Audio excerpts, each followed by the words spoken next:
Welcome to the basement of Bruntwood Hall. Well, we're actually on the staircase to the basement. What we're going to be showing you today is a little bit of indoor training that's kind of to help you with your parkour. Basically, this is a course which we've devised, Dean and I, and it's a climbing challenge essentially. As you can see, the lighting's somewhat sporadic because we've got our temporary lighting engineer here, Charlotte, who's going to be providing lighting because it's so dark in the basement. Basically, the climbing challenge involves getting from here and back again without touching the floor. So the first part Dean's going to do, he's going to navigate down here like this without touching the floor. I won't spoil the excitement by doing it myself yet. He goes all the way down these stairs, all the time keeping his feet off the floor. Once he gets to this point here, then he makes a transition over to here. He then, using various techniques, gets over to here. Ultimately, he's going to end up on here like this. This is quite the first real tricky part, when he's going to try and do the arm jump over to the door. We have actually tested it and it is suitable for taking weight. Then he will navigate around this door frame using this convenient hole at the top. Once he gets to this point, bear in mind at this point he still hasn't touched the floor, he will then navigate across to here. He'll end up wedged between these. He'll use the top of that door. He'll come through to here, where conveniently you've got this bar, which he's then going to use to swing off. As he swings through, he'll put his feet on here, so he'll end up wedged in this door frame, still off the floor of course. Then he's going to come through here, navigate through it all the time, making sure that his feet don't at any point make contact with the floor. Again, he's going to utilise a door. This time he'll use the top of it to swing round. Ultimately he'll get his feet onto this part. Now by this time, and I've done this myself, you're quite tired, so this is where you start to really feel the effects of it. Then what he'll do, he'll navigate around here, go around the bag. Eventually he'll be swinging on this pole, which this is the really tricky part, or at least the first really tricky part. I'll just give it a shot now with no warm up. He's going to try and swing to this freestanding pole. So that's essentially what he's trying to do. And he's going to go around this pole, end up on this little window frame. The room that we're actually in now is an unfinished sound studio, so he'll be squatting on here. Then there's another little arm jump to here, at which point, more elegantly than this, he'll turn around and then he's going to do the quite tricky part, which is a swing, let go, land with your feet on there. That's the course done, or at least half of it. At that point, you see I'm out of breath even from doing a little bit. He's then got to go back and finish it. So that's essentially 50% of it. Let's have a look, see how he gets on.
going to get patchy with the camera.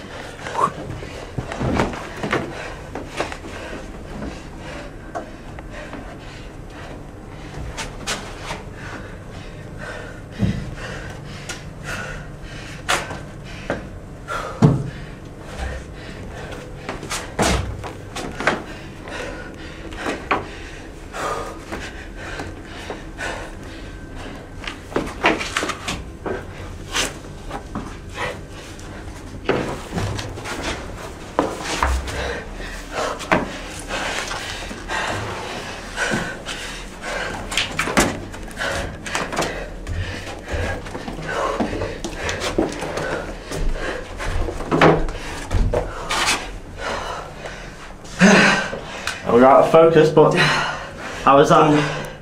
That was awesome. It was really easy. Yeah, much it. So you've had a couple of minutes to rest now after doing the climbing challenge. Apart from the slightly ropey light that we had, what were the tricky parts?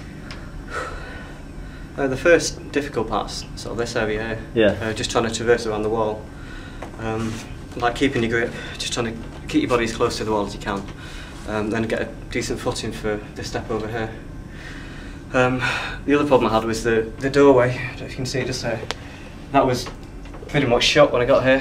So I had to push the door open and then catch to it, which is a bit of an adaptation of what I usually do. So the planned arm jump kind of went to pot, didn't it? Yeah, but we made best of it anyway. And then just when I got to the punch bag and that, I was getting really tired by then. By the time you got to the bar then and you were going to swing to the post, how were you feeling at that point?